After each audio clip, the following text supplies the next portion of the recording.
Hey, what's up everybody, and welcome back to News Dose. And yes, we got a PlayStation State of Play to talk about today. They showed up with a lot of third-party games, much of which might have been a little bit on the smaller side of things, but there was still some exclusive partnerships, including a pretty major RPG from a beloved franchise, and also some PlayStation VR 2 titles. Then you can just kind of pair this off with an exciting rumor of even more major PlayStation reveals that could possibly be inbound.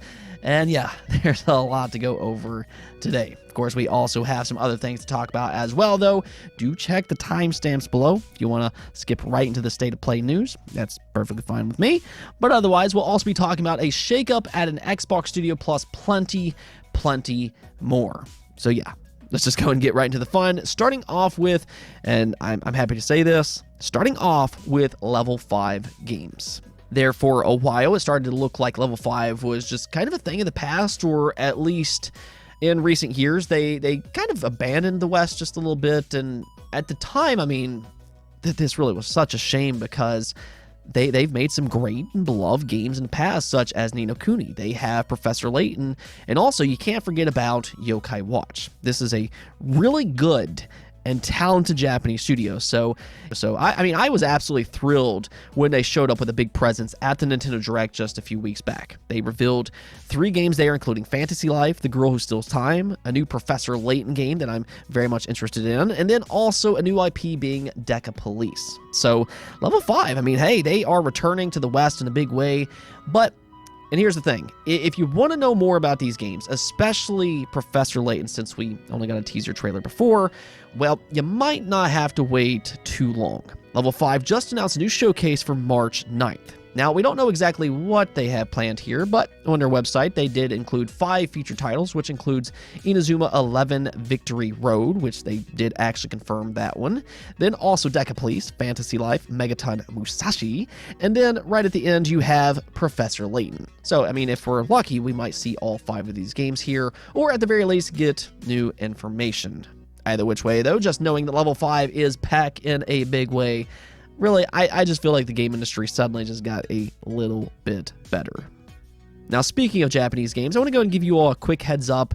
This was a big story last year, but of course, the Final Fantasy Pixel Remaster Collection was announced for both PlayStation and the Nintendo Switch, but for whatever reason, because Square Enix just never makes sense, they bungled the physical release. With no heads up whatsoever, they released it at like midnight or something, exclusive to their website with insane shipping and handling. And apparently they had like 2 copies. They sold out practically immediately. Fans were furious over this entire situation. I mean, you're talking about one of the most beloved series of all time with some die-hard fans out there. And yeah, a lot of these fans, myself included, want a physical copy with all 6 of these games on the cart or disc. Square Enix just doesn't like money or something. I don't know. But hang on. I come bearing good news today. PlayAsia has come to save the day. You can actually go out to their website right now and purchase a physical Asian edition, which, yes, includes English. And check it. It's actually cheaper on PlayAsia because the shipping and handling isn't flat out outrageous. That's just crazy to me. Now, if you don't know PlayAsia, though, I've actually purchased multiple items from them in the past, so I can vouch for their reputation. And really, just to add to that, if you do use a credit card, they don't charge your pre-order until the week before it gets shipped out. So just a little bit of heads up there for my fellow collectors out there.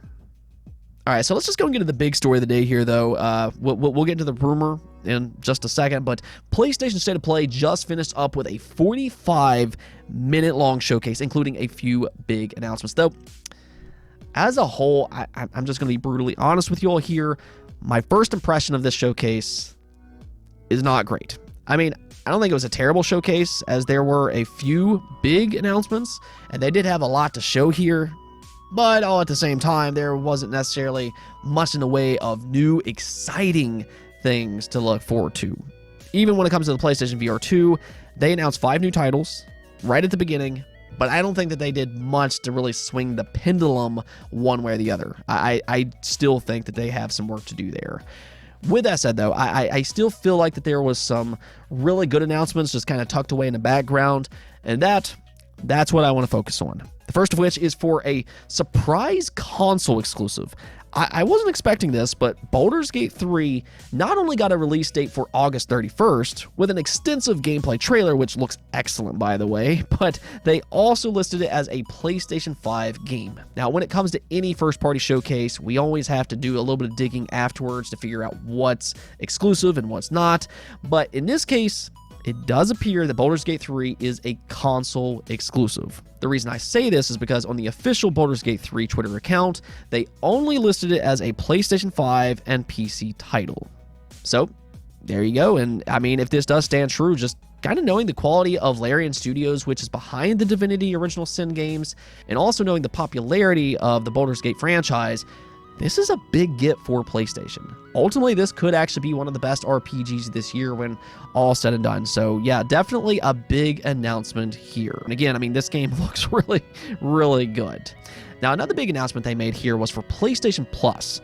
They did announce that Chia will be a day one launch title for PlayStation Plus Extra members on March 21st. Of course, this also includes Premium, but this is something that I think PlayStation Plus needs more of. They've done this a few different times with games like Stray, we saw that last year, and now you can also add Chia to the list. This is the type of investment that you like to see for PlayStation Plus, and I'd actually like to see them do this more often. Hopefully, this will be a more common thing going forward.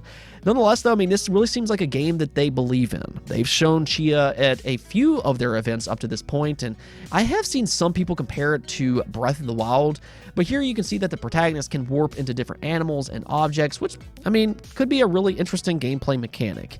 Beyond that, though, I mean, PlayStation Plus just looks absolutely stacked for the month of March. I mean, this includes Battlefield 2042, you have Minecraft Dungeons, Code Vein, Uncharted Legacy of Thieves Collection, Ghostwire Tokyo, Rainbow Six Extraction, and also Immortals Phoenix Rising. So this is an absolutely stellar lineup of games, which again also includes a day one release being Chia. Hopefully we will see more of that going forward. Now, they also revealed some new characters for Street Fighter 6. That game, I mean, it continues to look amazing, and the new characters, they look absolutely phenomenal, both in terms of their aesthetics as well as their playstyle. I was very impressed by Street Fighter 6 here. That game is looking really good. Resident Evil 4 also got a new trailer, which includes a special demo. They did this with Resident Evil Village as well, so I wouldn't be surprised if this is yet another PlayStation exclusive, but we'll see about that. Nonetheless, Resident Evil 4 Remake will be out next month. Humanity was also announced here, and while this is, yes, a smaller game, it is coming from the Tetris Effect studio, and it appears to be a unique puzzle game. I feel like this could actually be a surprise gem when it releases later this year, so at the very least, do keep an eye on this one, which will include optional VR functionality. To end the show, though, they revealed a ton, and I mean a ton of gameplay for Suicide Squad Kill the Justice League. This was actually 15 minutes, so for anybody complaining that we don't know enough about this game, well, that certainly changed today. They showed some cooperative gameplay and just how diverse the characters are from both a gameplay standpoint as well as how they move around the world. At the same time, though, I'm still not necessarily sold on this game just quite yet. I feel like it could be a lot of fun, especially with Rocksteady's history. I mean, they did a great job with the Arkham series, but at the same time, it just really hasn't connected with me quite yet. Maybe I'm alone on that, and if I am, I mean, let me hear your voice in the comments below. I would love to hear your thoughts about this game. But honestly, you know what this game kind of reminded me of here? Crackdown. I'm not exactly sure why, but it looked very similar to Crackdown in this trailer for some reason. But nonetheless, it will be out on May 26th. There you go, though. Those were my main highlights from this showcase. But leading up to this event, there was something else that happened that we need to talk about. This is that big rumor that's circulating, and that's because Andy Robinson from the Video Game Chronicle on his podcast mentioned that Metal Gear Solid 3 Remake and a new Castlevania is still in development, and they might be revealed at E3. According to him, Konami is actually going to have a big E3 just in general, and Metal Gear Solid 3 will be used as a test bed, as you will, for further Metal Gear Solid collections. So, I mean, if this is true, this is huge, huge news. Now, we've heard about these rumors before, actually from VGC, in fact, so I know some people might be a little hesitant by this point, but at the same time, I think it's important to keep in mind that this is following a very similar trend as Metroid Prime Remastered, and also those Silent Hill rumors. There was a lot of smoke behind those games with some trustworthy sources saying that they did in fact exist, and even though it took a while, we eventually got those games. The rumors were indeed true, and the Metal Gear Solid and Castlevania rumors seem to be following a similar trend. We've heard from several reputable sources by this point that these games do exist, so I mean, you know, just kind of take that as you will, but that's kind of the thing here. Some of those rumors have mentioned that Metal Gear Solid 3 might be an exclusive to PlayStation. We'll see about all that, but one way or the other, we might get all our answers in about 4 months when E3 is upon us. Now on to some Xbox news. Bethesda just confirmed the legendary Shinji Mikami, which has worked on games like Resident Evil, Dino Crisis, and The Evil Within, has decided to move on from his studio, Tango Gameworks. Now there's really 2 parts to this story, but first, let's just go and take a look at the official announcement, which reads, "We can confirm that Shinji Mikami has decided to leave Tango Gameworks in the coming months. We thank him for his work as a creative leader and supportive mentor to young developers on the Evil Within franchise, Ghostwire Tokyo, and, of course, Hi-Fi Rush. We wish Mikami-san well in the future and are excited by what lies ahead for the talented developers at Tango." So, like I said, there's really 2 parts to this story. One is, what will he do next?